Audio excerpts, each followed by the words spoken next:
Ils arrivent à Bethsaïda. On lui amène un aveugle et on le supplie de le toucher. Prenant l'aveugle par la main, il le conduisit hors du village.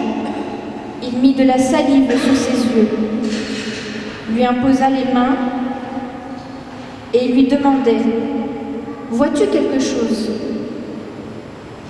Ayant ouvert les yeux, il disait « J'aperçois les gens, je les vois comme des arbres, mais ils marchent. » Puis Jésus lui posa de nouveau les mains sur les yeux et l'homme vit clair. Il était guéri et voyait tout distinctement. Jésus le renvoya chez lui en disant « N'entre même pas dans le village. »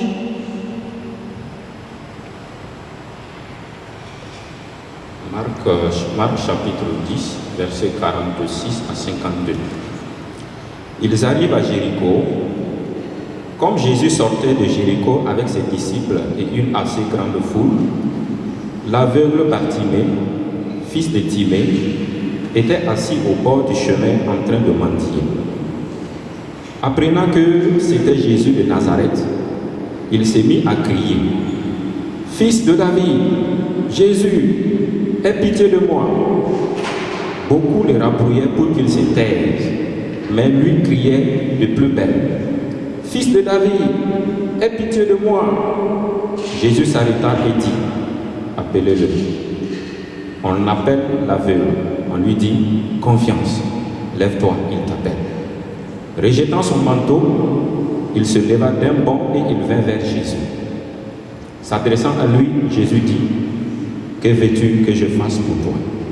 L'aveugle lui répondit « Rabouni, que je recouvre la vue. » Jésus dit « Va, ta foi t'a sauvé. » Aussitôt, il retrouva la vue et il suivait Jésus sur le chemin.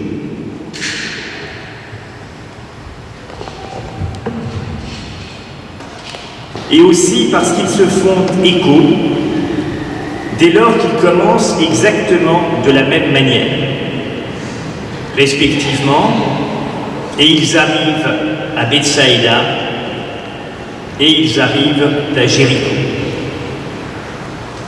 Cela peut paraître banal, mais ce sont les deux seuls récits de l'Évangile selon Marc qui commencent comme ça. Autre point important, ces deux récits qui se font écho se trouvent de part et d'autre de la section centrale de l'Évangile selon Marc, dans laquelle Jésus annonce à 3 reprises à ses disciples sa passion.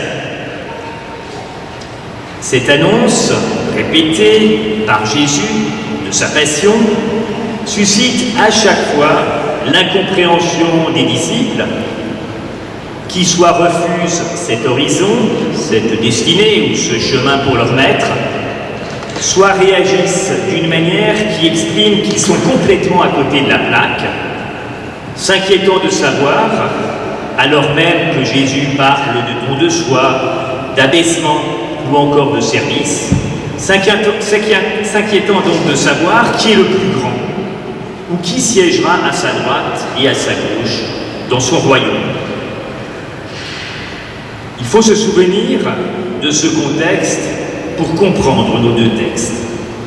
C'est pourquoi je me suis permis de rester, ou plutôt de demeurer un peu sur le contexte, avant d'aller au fait, et en l'occurrence au texte. Le premier récit concerne donc l'aveugle de Bethsaïda. Le moins que l'on puisse dire, toujours en rodant sur le fil rouge qui est le nôtre, c'est que ce personnage ne manifeste pas beaucoup d'allant. Il apparaît complètement dépourvu d'initiative. D'ailleurs, ce n'est pas lui qui demande à voir Jésus. C'est la foule qui l'amène à lui et qui demande à Jésus de le toucher. C'est un peu, et même beaucoup, l'aveugle du village. Un village qui sait manifestement ce dont l'aveugle a besoin et qui compte agir pour son bien. Là où le récit devient d'emblée intéressant et surprenant à la fois, c'est que Jésus choisit de prendre de la distance avec la foule et avec le village. Le texte nous indique en effet qu'il prend l'aveugle par la main et que, loin de demeurer dans le village, il va avec lui hors du village. Et là commence un bien étrange processus de guérison. Un processus si étrange que l'on ne trouve ce récit que chez Marc. Car Matthieu et Luc, qui ont tous deux utilisé l'évangile de Marc pour composer le leur, ont sans doute jugé ce récit le seul des évangiles dans lequel Jésus ne parvient pas à guérir un malade du premier coup, indigne d'y figurer. De fait, la guérison s'avère pour le moins laborieuse. Dans un premier temps, l'aveugle demeure quasiment prisonnier de sa cécité. Jésus a beau mettre de la salive sur ses yeux et lui imposer les mains, l'aveugle voit manifestement de travers, puisqu'il voit les gens comme des arbres qui marcheraient, ce qui n'est pas si fréquent, vous le concéderez, et montre qu'il demeure dans un état où il est loin d'y voir clair. On pourrait imaginer que Jésus, le grand Jésus, prenne ombrage d'un tel aveuglement et s'en aille, mais pas du tout. Il recommence la même opération, au terme de laquelle l'aveugle y voit clair. Et le texte insiste pour nous dire que tel est bien le cas, puisqu'il l'exprime à 3 reprises, il vit clairement, il se trouvait guéri, il voyait tout clairement. Nous ne sommes d'ailleurs pas au bout de nos surprises. Jésus renvoie l'aveugle chez lui et lui dit manifestement d'y demeurer, puisqu'il lui interdit formellement d'entrer et donc d'aller dans le village.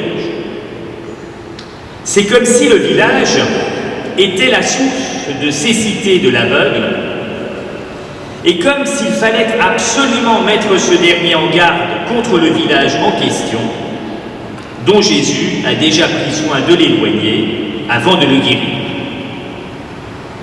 Peut-être même d'ailleurs la première tentative, apparemment plus ou moins ratée de guérison effectuée par Jésus, avait-elle déjà une grande valeur thérapeutique, car à cet aveugle qui n'avait strictement rien demandé, Jésus rend la parole avant même de lui rendre la vie. Et c'est cette capacité à prendre la parole qui pourra permettre à l'aveugle d'acquérir à la fois autonomie et hauteur et de ne pas se fondre dans le village au risque de rechuter et de se perdre. Pour l'aveugle de Bethsaïda, mis en marche par Jésus, aller et demeurer hors du village apparaît ainsi comme une planche de salut qu'il convient de préserver à tout prix.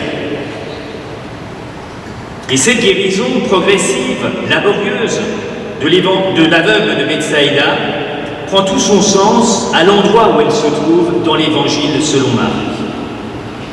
Au sein de cet évangile, on se trouve en effet à un moment où les disciples ont de plus en plus de peine à comprendre l'action de Jésus et où, nous l'avons vu, ils s'apprêtent à essayer de le détourner du chemin qu'il se s'est promis, le chemin de la passion et du don de sa propre vie.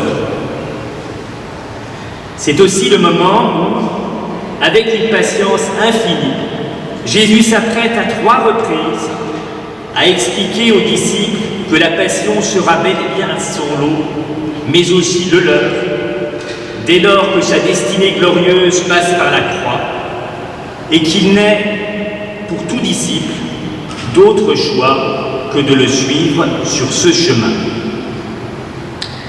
L'aveugle de Bethsaïda devient ainsi une figure des 12 eux-mêmes, aveugles qui s'ignorent, et dont Jésus va s'employer tout au long de la section centrale de l'Évangile selon Marc, encore appelée la séquence du chemin, à dissiper patiemment la cécité. Cela pour qu'ils ne demeurent pas dans l'obscurité et qu'ils aillent avec lui et à sa suite sur le chemin exigeant qui passe par la croix. Suite à la première annonce de la Passion, Jésus va d'ailleurs réprimander Pierre parce que ce dernier veut le détourner du chemin de la Passion et de la croix et lui dire « Arrière de moi, Satan, parce que tes vues ne sont pas celles de Dieu, mais celles des hommes. » Il apparaît ainsi que Pierre pense comme le village, comme les hommes, et qu'il manque de ce recul que Jésus permet à l'aveugle de Bethsaïda d'acquérir, précisément en l'éloignant du village et en le mettant en garde contre tout retour à lui. Venons-en à notre deuxième aveugle, Bartimée. Tout l'oppose à l'aveugle de Bethsaïda. Ce dernier était allé à Jésus, conduit par le village. Lui va aller à Jésus contre la volonté du village. Dès le début, il nous est présenté au bord du chemin, comme s'il demeurait en veille, dans les starting blocks. Et aussitôt qu'il apprend que Jésus est de passage, il y va, et il se met à crier « Fils de David, aie pitié de moi ». Première initiative. Elle révèle toute l'ardeur de son attente et que, s'il n'a pas Dieu, il a des oreilles et les tient grand ouvertes. Il reconnaît en Jésus un roi, car David lui-même était roi, et plus encore qu'un roi, car David avait su guérir Saül de ses démons et était tenu aussi, tout comme Salomon d'ailleurs, qui était lui-même fils de David, pour quelqu'un qui était capable d'octroyer la guérison. Fort de son espérance, fort de sa foi, Bartimée s'arrache à son attente muette. Il crie en direction de celui qui passe et lui fait savoir qu'il attend quelque chose, qu'il attend tout de lui. La foule, au contrôle de laquelle il échappe, le raboue pour qu'il se taise. Qu'importe, il crie de plus belle. Deuxième initiative. Il a compris que c'est l'occasion ou jamais. Il ne veut pas la laisser passer, malgré la foule, malgré tous ceux qui veulent le faire taire, malgré tous ceux qui sont convaincus qu'il n'a pas voix au chapitre. Décidément, ce Bartimée est l'homme de toutes les initiatives et de tous les courages. Qu'importe les sarcasmes et le mépris de la foule, il tente sa chance, la chance de sa vie. Et comme par un coup de baguette magique, voilà que la foule se ravise. C'est là un premier et un grand miracle. Par une parole qui respecte l'aveugle dans sa détresse, qui le reconnaît dans sa souffrance, Jésus parvient à modifier l'attitude de la foule à son endroit. Elle ne le blâme plus, elle ne cherche plus à le faire taire. Elle entend à son tour sa détresse, elle se tourne vers lui et elle l'encourage. Elle lui dit de ne pas avoir peur et de se lever, puisque Jésus l'appelle. Et Bartimée se met en marche. Il y va. Ce n'est pas Jésus qui vient à lui. Jésus lui laisse faire le chemin. Il l'invite à commencer à se mettre en route.